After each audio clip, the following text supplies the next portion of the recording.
Hello everyone, I'm Sampod, student of Jana Educational Organization, and you are watching the CBSE Science Experiment YouTube channel.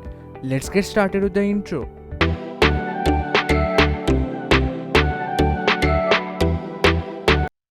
The CBSE Science Experiment brought to you by Jana Educational Organization, the affordable institution to prepare for NEET, JEE, PhD and competitive exams.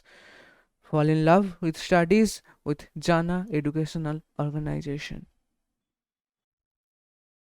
Welcome back to yet another video. In today's video, I am going to discuss about the human digestive system in details.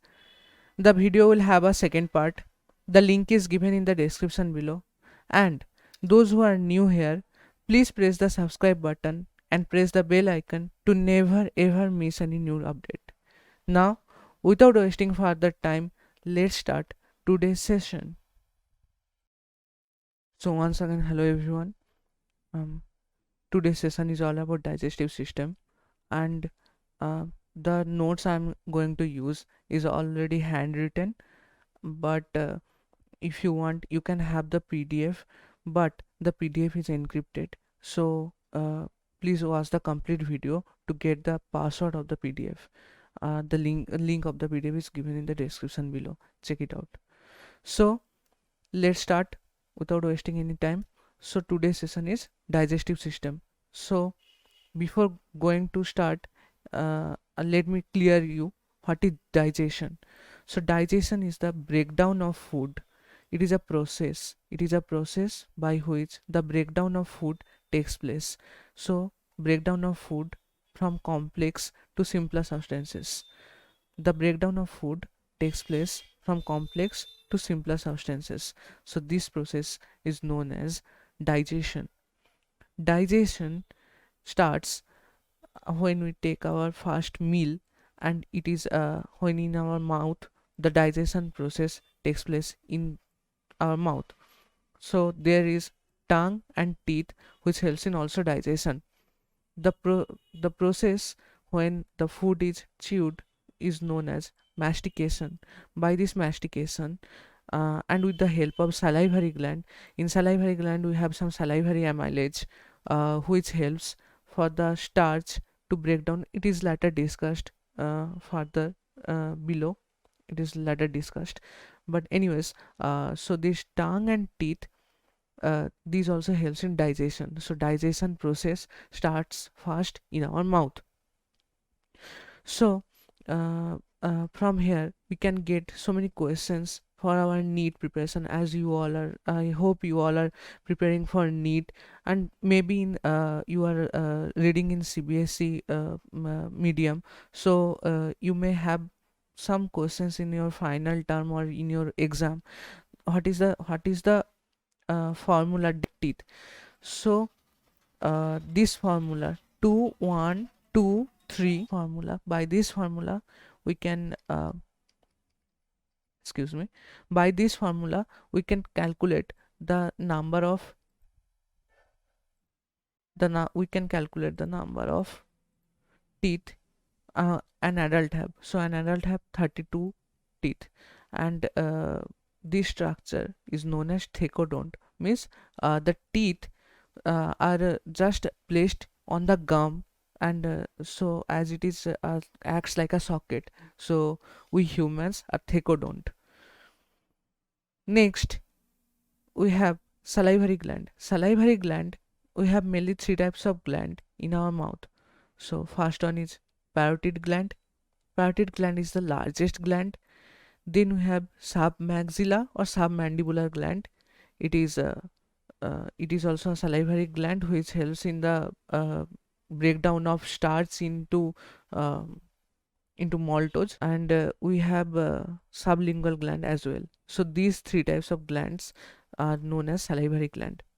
Now we'll look at the saliva elaborately. What is the composition of saliva? Saliva is composed of water, mucus, electrolyte, lysozyme, and salivary amylase. Water. What is the function of water here? It provides medium for enzymatic reaction. Water, as we all know, water is the universal solvent, so it provides medium for enzymatic reaction. Next, we have mucus. Mucus, what is the function of mucus? Mucus adhere food particle. What is the meaning of adhere? Adhere means there are, suppose there are two food particles, so it acts as a adhesive, and it joins the two food particles, so it adheres food particles, and after adhering, the food which runs through our esophagus is known as bolus. So what is bolus? Bolus is the joint structure of food particles which runs through our esophagus to stomach is known as bolus, and this is done by mucus. Next, we have electrolyte in our saliva. What is the function of electrolytes? It maintains pH of mouth. Now, several times in NEET, this question came: what is the pH of mouth? The pH of mouth is slightly acidic. Okay, and it is maintained by electrolyte. So this is a bit important. Then we have lysozyme. This lysozyme helps to fight against bacteria. As you know, mouth is a big cavity, so whenever we are in our surrounding, and then so many bacteria and pathogens may enter in our body, so lysozyme is very very very important to fight against the bacterias. Next, this is the most important, salivary amylase. And let me tell you, this green color box,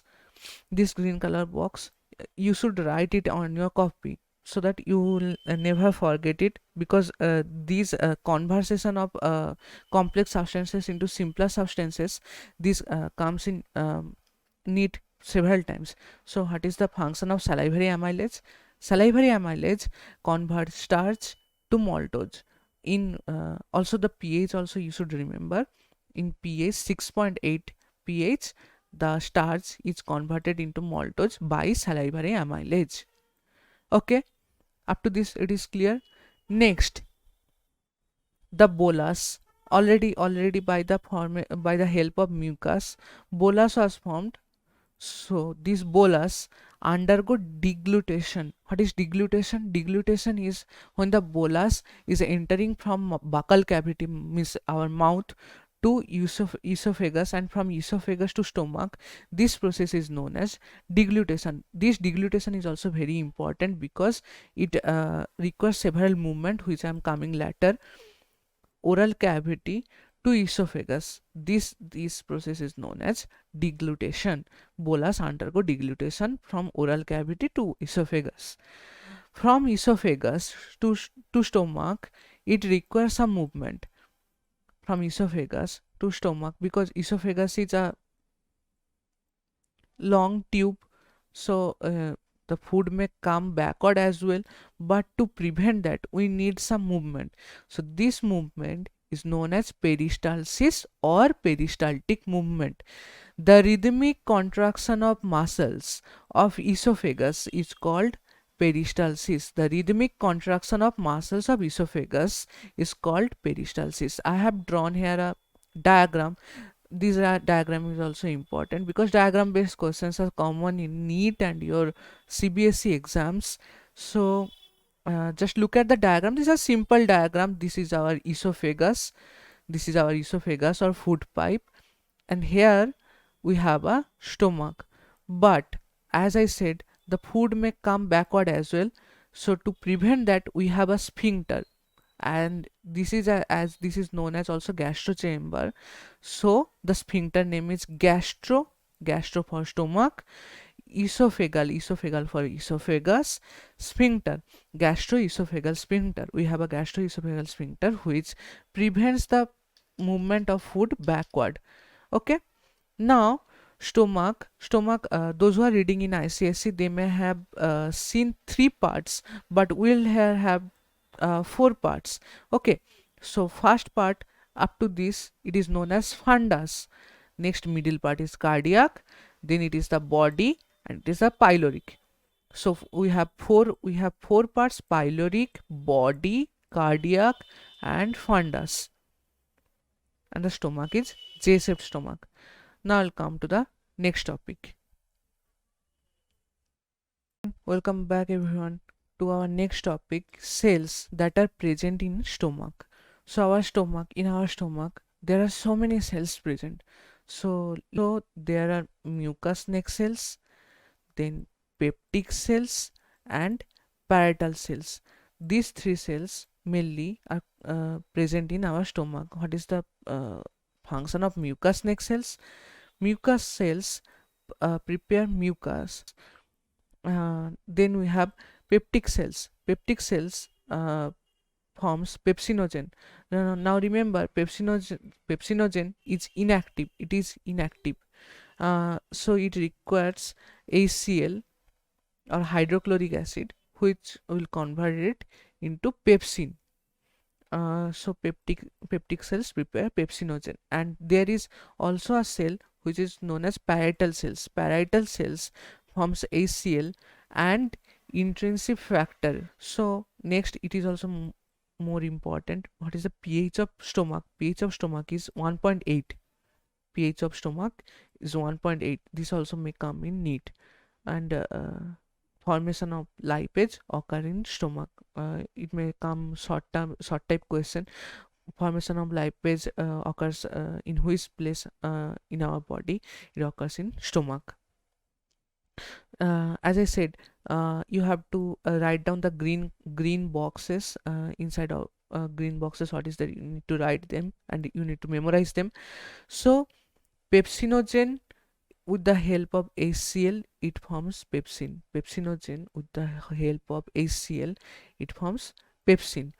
And protein, with the help of this pepsin, what pepsin is formed from the pepsinogen, by with the help of HCl, it forms peptides or peptones.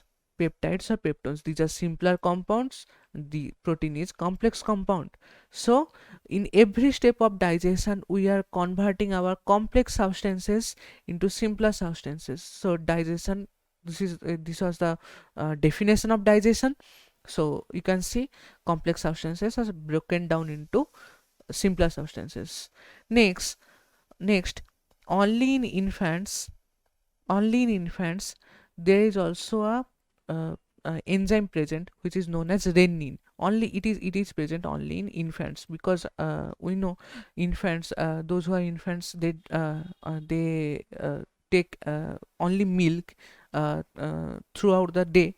So milk protein need to be digested. So this milk protein is digested by renin.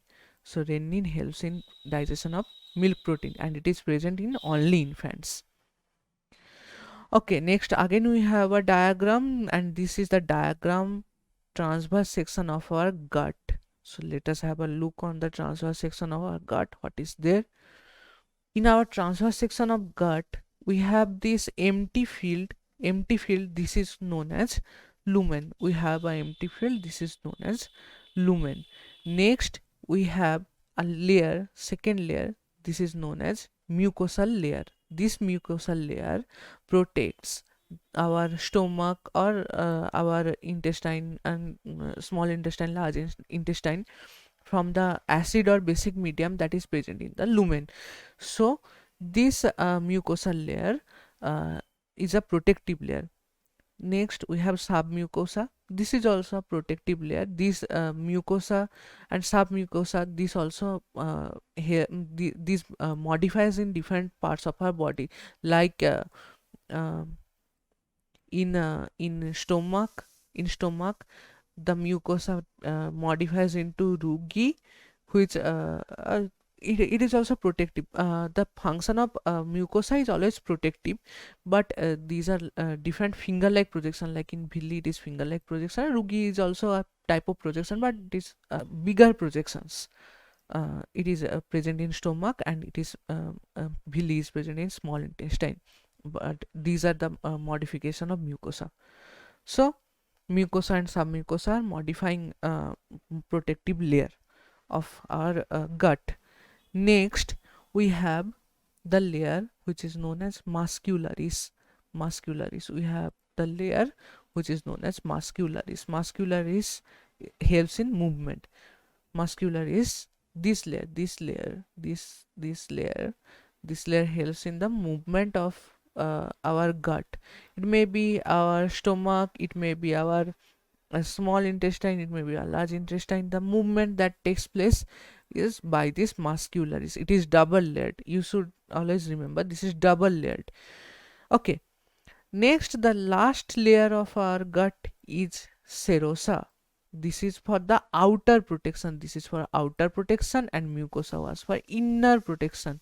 This is for outer protection and this is for inner protection. So this is serosa. This is also for protection. And in stomach there is a movement. You should remember this. This is known as churning movement. Churning movement. By this churning movement, bolus is turned into chyme. So you should remember this movement, musculars, with the help of muscularis. Look at the diagram as well and look at the writing as well. So next we have about our liver. Next we'll study about liver, because these indirectly helps in our digestion, not directly but indirectly. So look at this. Previously I have shown you the stomach. Here is the here was the stomach. So after stomach, this part is this U-shaped part is known as duodenum. This duodenum, next it starts before the small intestine, just before the small intestine. And you should remember here is a leaf-like structure known as pancreas. We will come in that later. Anyways, so this is the small intestine. This highly coiled structure is known as small intestine, and from a small intestine here is the appendix. From this appendix our large intestine starts. So at first come to liver. Liver is the largest gland. It is present in our body. Liver is the largest gland present in our body, weighs about 1 to 1.5 kg. So think about it. This is the largest gland and it weighs 1 to 1.5 kgs. It has two lobes. These are also known as hepatic lobes. See, you can see here in the diagram, it has two lobes. Here is one lobe, here is second lobe. These two lobes are known as hepatic lobes. Okay, fine. Next, we have cells of liver. Cells of liver are known as, since it is hepatic lobes, so cells are known as hepatocytes. So lobe is hepatic lobe and cells of liver is known as hepatocytes. And next part is the Gleason's capsule. This is a protective layer of our liver. Protective layer of our liver is known as Gleason's capsule. Okay, to produce bile juice stores in gallbladder. What is the function of liver? Liver produces bile juice. We will come to the composition later. What is the composition of bile juice? But liver produces bile juice and it stores in gallbladder. Where is gallbladder? Here is the gallbladder, and here all the bile juice are stored. And this is known as cystic duct. Through this duct the bile juice is secreted, and this is cystic duct, this is hepatic duct, and togetherly they open in one duct. This duct is known as common bile duct or CBD. So common bile duct. This is all about liver. And here structure of the stomach, once again I am just telling you. This is duodenum. This is the small intestine. Small intestine have two parts. This is one hypercoil is known as ileum, and the next lower hypercoil is known as jejunum. This jejunum, from this jejunum, here is the appendix. This is the appendix. From this appendix our large intestine starts. This large intestine again have three parts. As food is coming through here, then it is coming through here, and from here it is going upwards, so it is known as ascending colon. Next the food particles from that part go straight to this part. So as it is going straight, so it is known as transverse colon. Next it comes down for excretion, and so this part is known as descending colon. So we have three colon: ascending colon, transverse colon, descending colon. Let me just erase the marks so you can clearly see it. Okay, so this is the descending colon. Next we have the ending of our large intestine. The first part is known as rectum. Here we have a second sphincter which helps to stop the flow of our excretory materials or feces, as you can say. And next we have the anus through which feces just excretes out. So this is all about our stomach. Now coming to the next part about bile juice and our pancreatic juice and etc. Okay, so once again welcome everyone to our third and last topic. After this topic we'll have a second part. Since till this much you have completed, so let me give you the password of this handwritten PDF which you can find in the description below. The password is small j a n a triple seven. So this is the password. This is the password of our handwritten PDF which you can find in the description below. It is free. You don't have to give any cost. Just like the video and subscribe if you are new here, and share this with your friends, because you know how much you will share, you will get that much knowledge. So please do that. Now coming to our next topic, the bile juice. Okay, so bile juice contains pigments. These mainly there are two pigments, bilirubin and biliverdin. Bilirubin and biliverdin. These two pigments are there in our bile juice. What are the functions of these pigments? These pigments helps in the emulsification of fat. These pigments helps in the emulsification of fat.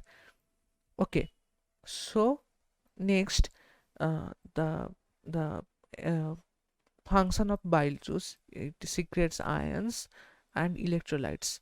It secretes ions and electrolytes. Now you may ask, what are the why does it secrete ions and electrolytes, as it was already secreted in our mouth? So what is that again require for secretion? So it provides a basic medium. The ions and electrolytes provides basic medium. Okay, and there was a formation of lipase in our stomach. So when it comes in the basic medium, it activates lipase.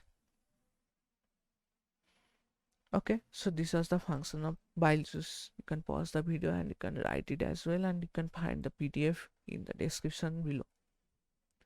Now we have pancreas. Pancreas, the leaf-like structure I already showed you in the previous part. It is the pancreas. Pancreas, it is both endocrine and exocrine gland, means it is a mixed gland. Mixed gland, both endocrine and exocrine. When it is endocrine, when it secretes inside the body, and exocrine means when it secretes without any duct. So it is endocrine and exocrine gland. So pancreas is a mixed gland. Next, pancreas secretes pancreatic juice. This pancreatic juice is also as well as important for our digestion. What are the contents of it? Let us see. It is bit important. You can pause the video and you can write the contents. Trypsinogen, chymotrypsinogen, amylase, lipase, nucleosidase. So many enzymes are present in pancreatic juice. Also some etc. are there. Those are not very important, but these are important. These are objective. Okay, today up to this much. Okay, so today up to this much. The second part will be uploaded soon, and the link will be given in the description below. You can also check it out by going to the channel and playlist section. You can find the human digestive system. So thank you everyone. Thanks for watching. I am Sampad Mati and you are watching the CBSE Science Experiments. Stay tuned, stay happy, stay blessed.